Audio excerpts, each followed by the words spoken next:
name is Jayashree Nandi. I feel extremely grateful to have the opportunity to cover one of the most important beats today, which is the environment. I have been covering this beat for about 10 years now, first with the Times of India and now with the Hindustan Times. Climate change is staring us in the face, and every day I realize that environmental issues are among the most important news stories today. But during my reporting assignments, what I found was that the burden of climate change impacts is they're disproportionately high on women.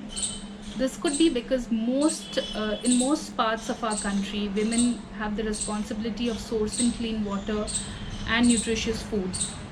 Also, when men migrate from their villages, women are left doing most of the manual work on the fields, in the forests, sourcing food for their children.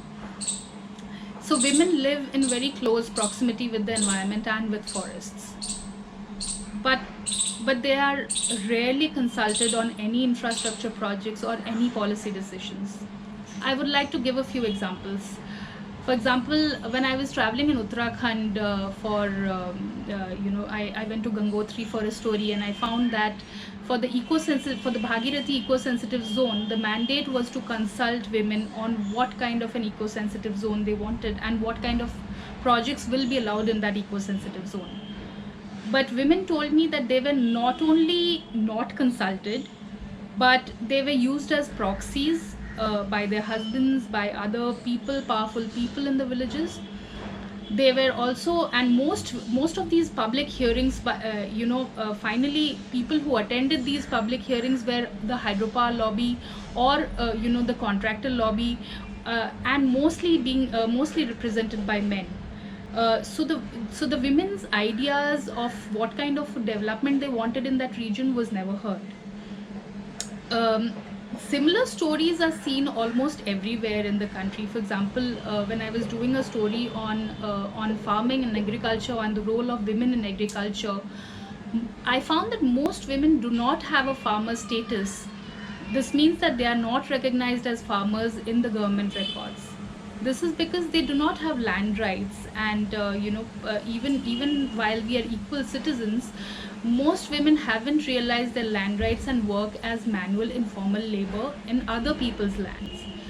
So there are a number of environmental issues that can be covered from women's perspective. Also, I think women play a very important role in environmental issues. For example, especially tribal women, because for example, during my assignments in Odisha, I found that women in Dengajhari village were actually patrolling the forests and trying to protect it from the timber mafia. Often, that would often mean fighting the timber mafia themselves. In mining impacted regions, in pollution affected regions, women play a very important role because they know how communities are impacted, and they see it for themselves and have a different view of development. I just hope that the views are taken on board. I think as an environmental journalist, in future I would like to do many more stories, talking about how women are impacted and what role they can play.